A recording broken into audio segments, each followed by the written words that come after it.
चलो ozone layer and it's depletion, ये chapter पढ़ो अस।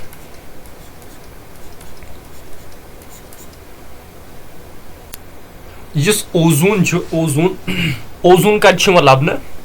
गोडनिक क्वेश्चन, ओजोन लबन कत स्ट्रेटोस्फीयरस मज, ठीक है। ओजोन कत लबन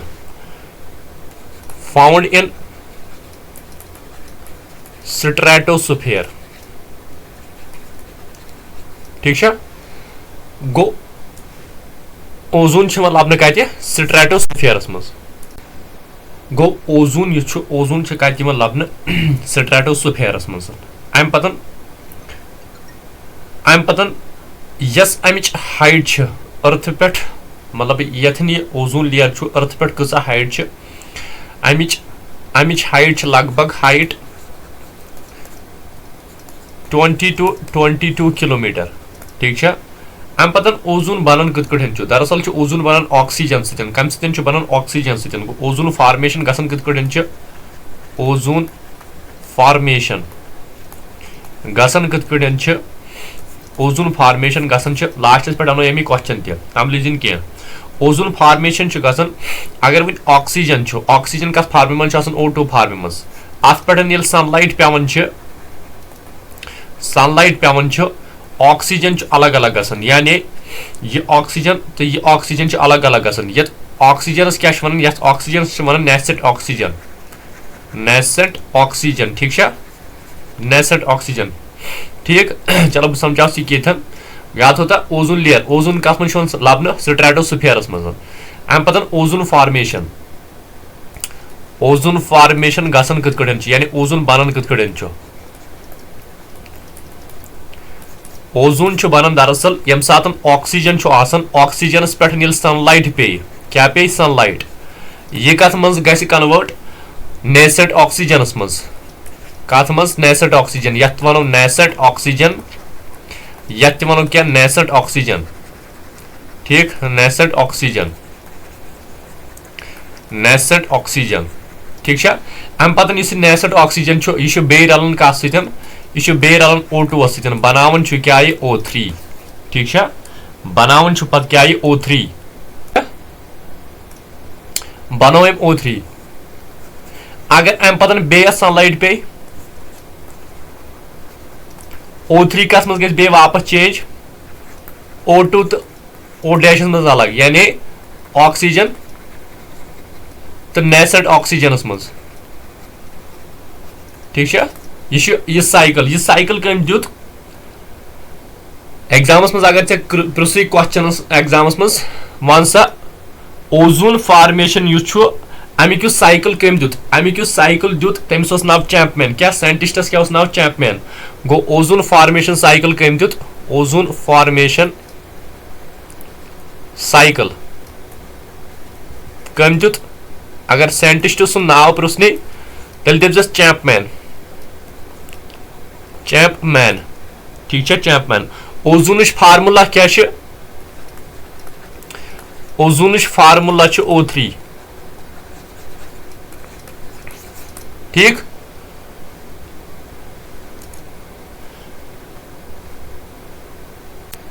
विच यतन डिफरेंट लेयर्स ऑफ एटमॉस्फेयर, हो सकता है तम मज आव क्वेश्चन, बह वन तथ मुतलिक गोड बह क्या ETMOS तो T वैसा सारे खुद टॉपस पे, सारे खुद टॉपस पे यस लेयर एटमॉस्फेयर, ठीक है, सारे खुद टॉपस पे यस लेयर तथ वन एक्सोस्फीयर, क्या वन एक्सोस्फीयर, ठीक। एक्सोस्फीयर बोन कन यस लेयर तथ वन क्या, तथ वन थर्मोस्फीयर। गो THERMOSPHERE। अम पतन गई ब्या लेयर मीजोस्फीयर, मीजोस्फीयर। तो अम पतन इस OS O मतलब गो ओजोन, तो इस S मतलब गो स्ट्रेटोस्फीयर। अथ स्ट्रेटोस्फीयरस मन क्या ओजोन ब्या गो ट्रोपोस्फीयर याद थी यस अर्थ पे स्टार्ट गसन लेयर तथ वन क्या ट्रोपोस्फीयर तम पतन स्ट्रेटोस्फीयर गो स्ट्रेटोस्फीयर कजिम स्ट्रेटोस्फीयर दोमिस नंबरस पे गो स्ट्रेटोस्फीयरस मज ओजोन लेयर प्रेजेंट तम पतन गई तम पत हेर कुन मेजोस्फीयर हेर कन गई ब्या लेयर तथ वन थर्मोस्फीयर पे कन गई ब्या स्फीयर तथ वन क्या एक्सोस्फीयर हो सकता अगर अम वो करू सा मतलब बन कन 4 ऑप्शन मज दिव यह क्रोनोलॉजिकल ऑर्डर ठीक कर या थोड़ा ऑलरेडी दिख पे ऑप्शन चूज कर ये क्वेश्चन बन एटमॉस्फेयर को क्वेश्चन क्या ओजोन लेयर ओजोन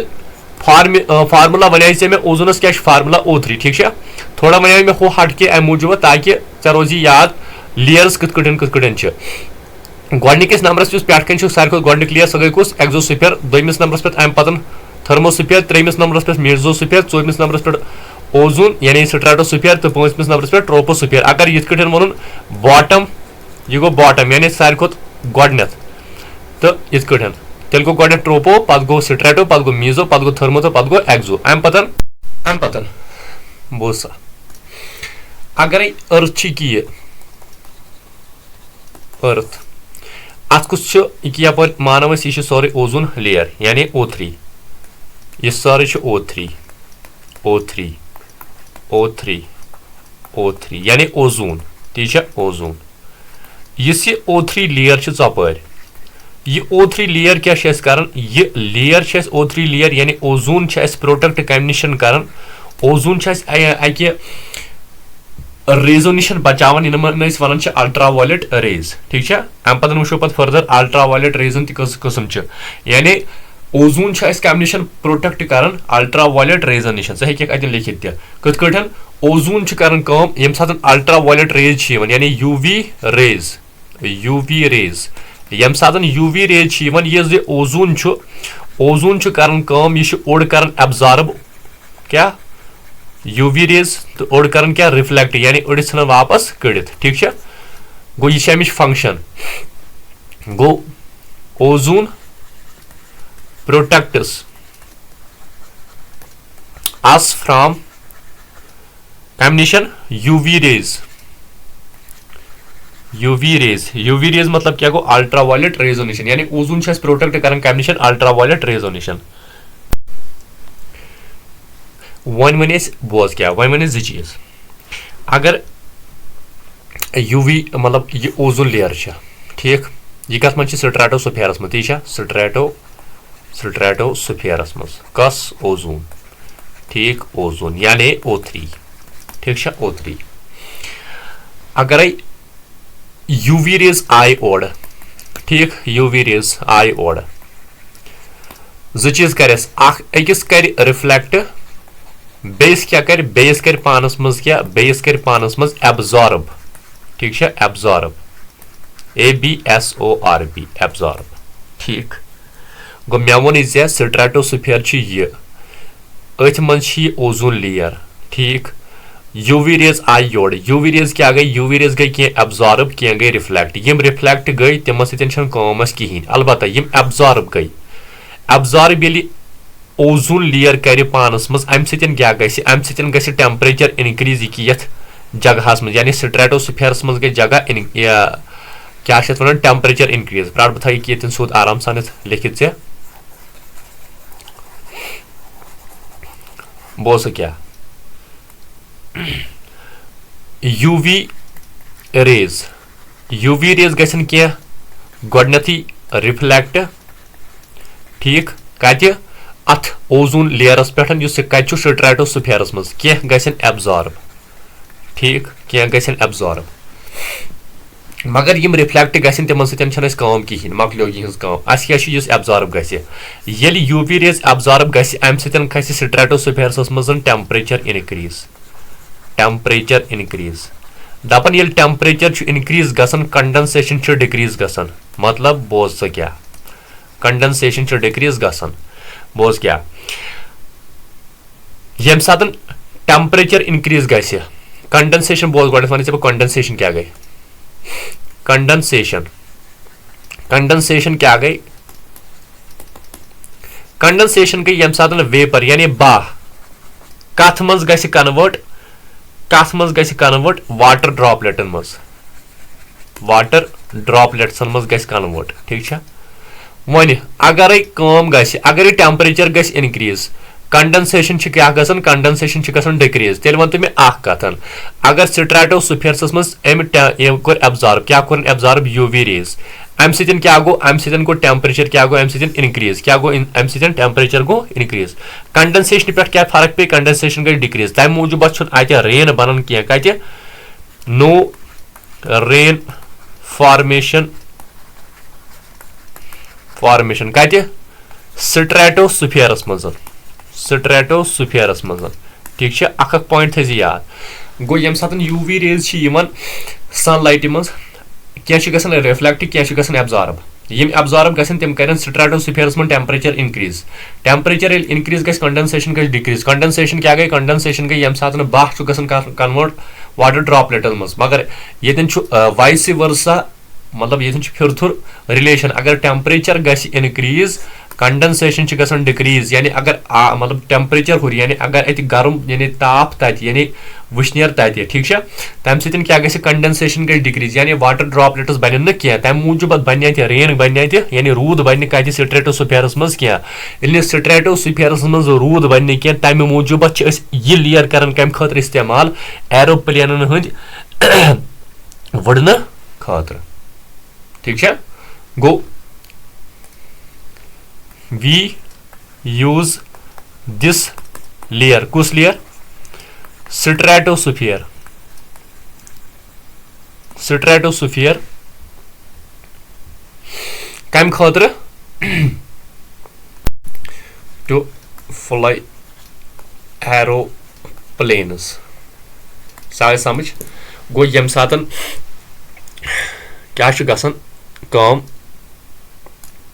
यम सात यूवी रेज क्या रिफ्लेक्ट क्या एब्जॉर्ब गसन एब्जॉर्ब गसन तम टेम्परेचर कर क्या इनक्रीज कंडेंसेशन गसन डिक्रीज तम मूजूब रूद बनान क्या कत स्ट्रेटोस्फीयरस मज तम मूजूब स्ट्रेटोस्फीयर यह लेयर कर इस्तेमाल कम खतर एरोप्लेन फ्लाई कर खतर अम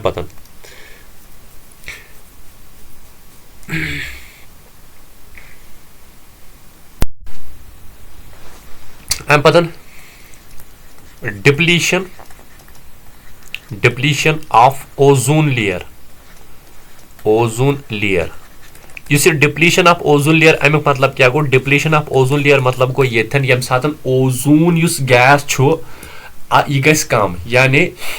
स्ट्रेटोस्फीयरस मज ओजोन लेयर युस छु ओजोन गैस छु तथन कम गसन तथ छ वनान क्या डिप्लीशन ऑफ ओजोन लेयर तो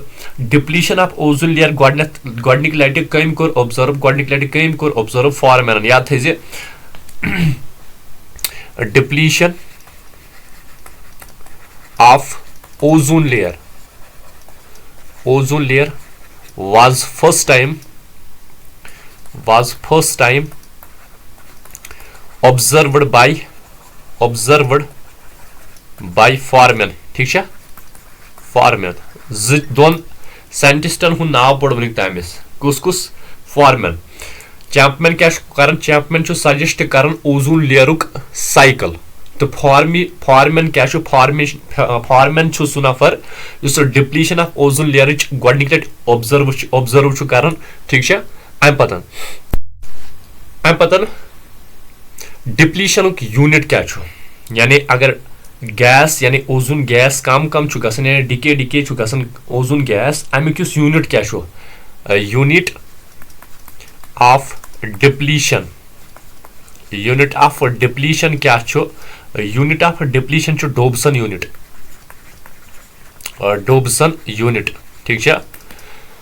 ठीक गो डिप्लीशन ऑफ ओजोन लेयर गोडनिक लट ऑब्जर्व कम कर फॉरमैन तो यूनिट ऑफ डिप्लीशन क्या यूनिट ऑफ डिप्लीशन डोब्सन यूनिट अम पतन कॉजेस ऑफ डिप्लीशन यानी अगर यह ओजोन गैस डिप्लीट गसन यानी अगर यह ओजोन गैस तत कम गसन या डिके गसन इस कम कोर ऑब्जर्व फॉरमैन दलील क्या दरअसल गोडनिक दलील अमिच यानी गोडनिक काज अमुक यानी अमुक गोडनिक रीजन CFCs यानी CFC यानी मतलब क्लोरो फ्लोरो कार्बन्स क्लोरोफ्लोरोकार्बनस यह क्लोरोफ्लोरोकार्बनस यह कत इस्तेमाल करान यह यम ति चीज इस्तेमाल गसान कूलेंट खतर यानी यम मतलब ठंडी दियान यानी फॉर एग्जांपल एसी यस मज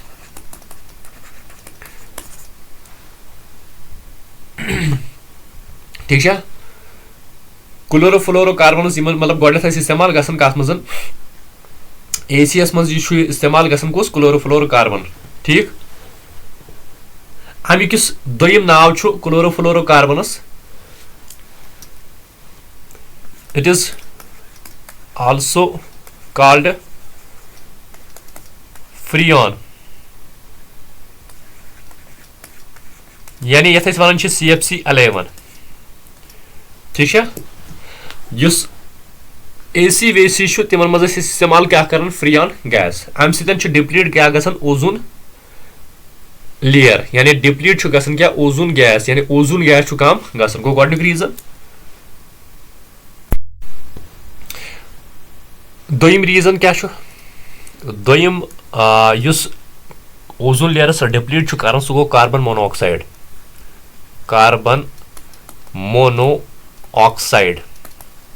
क्या कार्बन मोनो वन सा गोडनिक कुस काज सर CFC यानी क्लोरोफ्लोरोकार्बनस तो क्लोरोफ्लोरोकार्बन ब्या वन फ्रियान यानी CFC11 तो ब्या कुछ कार्बन मोनोऑक्साइड तो ब्या त्रेयम कुछ त्रेयम SF6 क्या SF6 तो सूर्यम क्या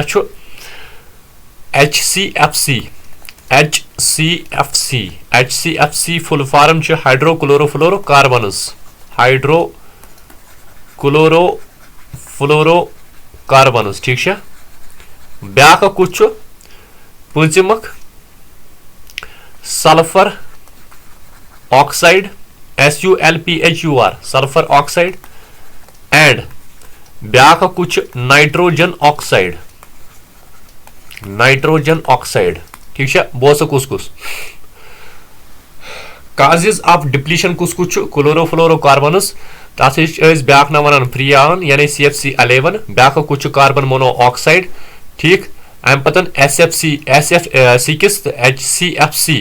HCFC फुल फॉर्म क्या हाइड्रोक्लोरोफ्लोरोकार्बनस तो sulphur oxide and nitrogen oxide अम पतन ब्या पॉइंट ये थ याद युस क्लोरोफ्लोरोकार्बन यह कत डिस्ट्रॉय कर यह कत डिप्लीट कर ओजोन लेयरस वैसा कत ओजोन लेयरस डिप्लीट कर असल ये हर खचान ये वातान लेयरस निशन कुस CFC यानी क्लोरोफ्लोरोकार्बनस ये कोथन वातान स्ट्रेटोस्फीयरस निश या ओजोन लेयरस निशन कारण क्या और पे UV रे क्या UV रे तो CFC पानवन रलन अतन बनन CFC यह कन्वर्ट गसान कस मन कन्वर्ट गसान क्लोरीन गैसस मज कस मज क्लोरीन गैस दपन जनरलस मन बनन क्लोरीन गैस अगर क्लोरीन एटम ना क्लोरीन एटम कर एट अ टाइम अकिस लश ओजोन लेयरस अकिस 1 लाख ओजोन पार्टिकल्स डिस्ट्रॉय कर ठीक है गो 1 लाख ओजोन पार्टिकल्स क्या कर डिस्ट्रॉय कर यानी खत्म कर समझ यानी CFC यम सात हर खचान बाह बनित UV रे कर CFC कन्वर्ट कत मज क्लोरीन गैसस मज अगर क्लोरीन एटम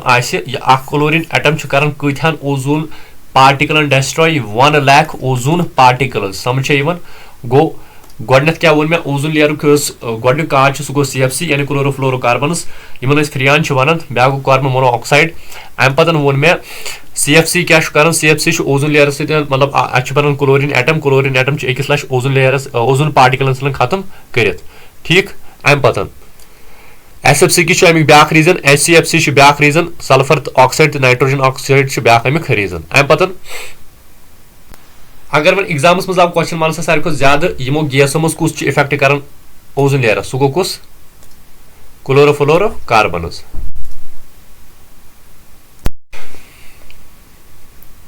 अम पतन इफेक्ट क्या गस अगर इफेक्ट ऑफ डिप्लीशन यानी अगर ओजोन लेयर डिप्लीट गैस यानी अगर O3 गैस कम गैस कत मज अगर फॉर एग्जांपल ये O3 गैस कम गोमुत ठीक है यपर ई UV रेज खुदा रचन गो अम नश अम सत कस कुस इफेक्ट यानी अम सत कुस कुस नुकसान हे पे गोडनिच कत टेम्परेचर क्या गस इनक्रीज टेम्परेचर गस क्या इनक्रीज टेम्परेचर ये इनक्रीज गस तमिक मतलब गो ग्लोबल वार्मिंग चांस ज्यादा यानी ग्लेशियर विलेशियर मकलिन खुदा रचन तम अपरी ठीक है गो ग्लोबल वार्मिंग गो कत गो गोडनिक ये अम पतन दोयम इफेक्ट क्या हे पे लिखित थे आराम सान दोयम इफेक्ट हे पे वैसे क्या स्किन कैंसर हे गसित खुदा रचन गो तम नश ठीक स्किन कैंसर दोयम इफेक्ट हे पे स्किन कैंसर हे गसित स्किन कैंसर ठीक है स्किन कैंसर अम पतन सारे को ज्यादा इफेक्ट कत पे पे UV रेजन हुन यमिस फेयर स्किन यानी इस रुत फेयर स्किन कस डिपेंड कर आजकल मार्केटस मज आम मतलब क्रीम तन मेलानिल प्लस क्रीम ठीक है दरअसल कुस इंसान क्युथ यह पिगमेंट तथ वन मेलानिल मेलानिल मेलानिन इस मेलानिन अगर यह मतलब ज्यादा बॉडी मज ठीक है ज्यादा बॉडी मज तमिस इंसान वन थोड़ा अमिस मतलब यह तूत रुत कह इन दिलस पे अम पतन अगर वनो अमिस मेलानिल कम क्या मेलानिल कम सह तमिस फेयर स्किन गो मेलानिल अगर मेलानिल कम Amish one Amish fair skin यानी यह रुत ठीक है यमिस मेलानिल ज्यादा तमिस थोड़ा मतलब ब्लैकिश ठीक अम पतन मेलानिल अगर मतलब ज्यादा सह तम खुद बेस्ट तिक यमन मेलानिल ज्यादा यह मेलानिल प्रोटेक्ट कर कम नश यमो UV रेजो नश ठीक है UV रेजो नश ठीक गो दोयम इफेक्ट पे क्या दोयम इफेक्ट पे स्किनस पे यम सत स्किन कैंसर हेकान गसित ठीक त्रेम इफेक्ट क्या त्रेम इफेक्ट चेंज इन जीन जीनस मज चेंज गसित ठीक है अम पतन अगर वन कथ अगर वन ईयर दो ईयर बजाय बन अको ईयर अगर वन ज़ खुदा रचन अको बन त्रेम इफेक्ट चूरम इफेक्ट क्या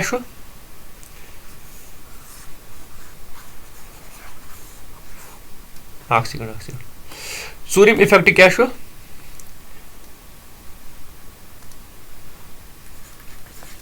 imbalance in food chain food चेनस मज गस क्या इम्बैलेंस ठीक बे क्या गसित फोटोसिंथेसिस फोटोसिंथेसिस हे गसित कम गो decrease in photosynthesis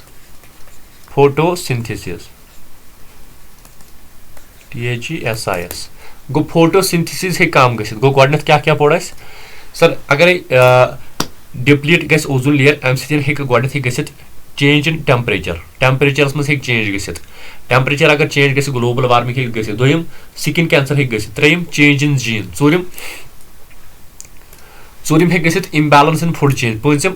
decrease in photosynthesis यानी फोटोसिंथेसिस हे कम गसित फूड चेनस मज प्रॉब्लम गसित अम पतन युस UV रेज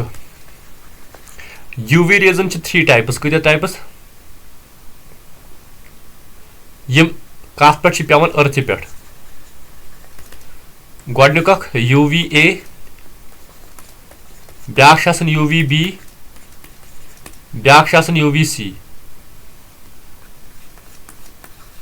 UVC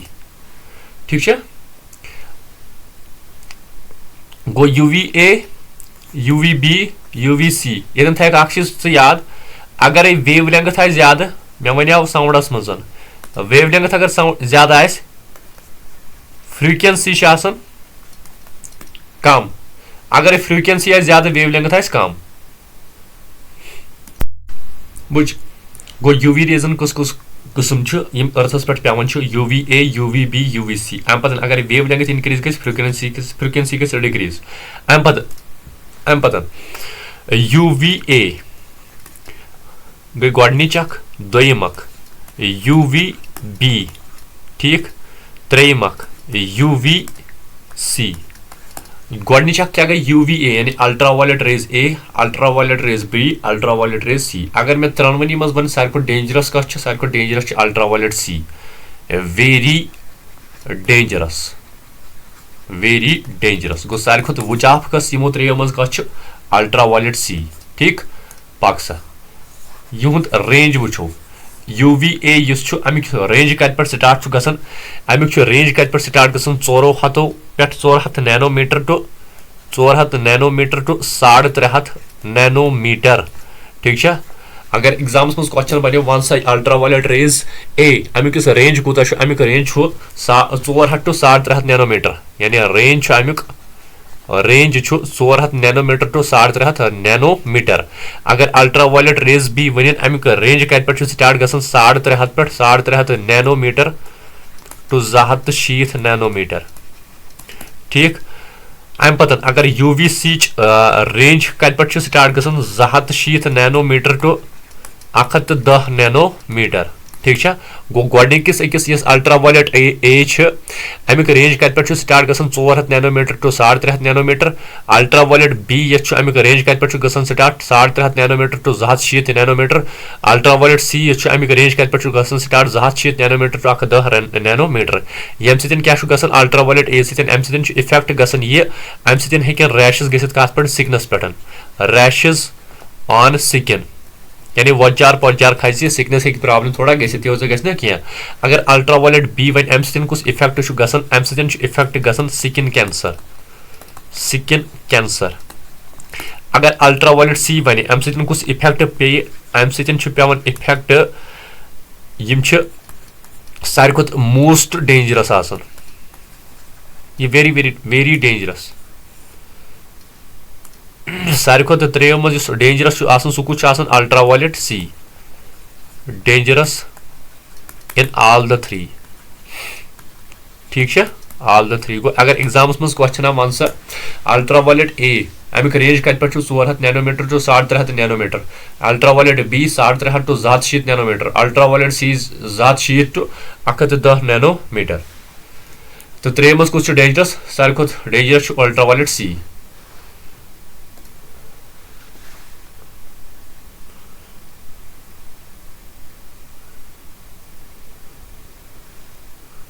को ozone layer lecture number 1 ozone layer lecture number 1 ozone layer lecture number 1 अगर से समझ आवे सब्सक्राइब थे चैनल करित बे कर लाइक कर ठीक है तुल सा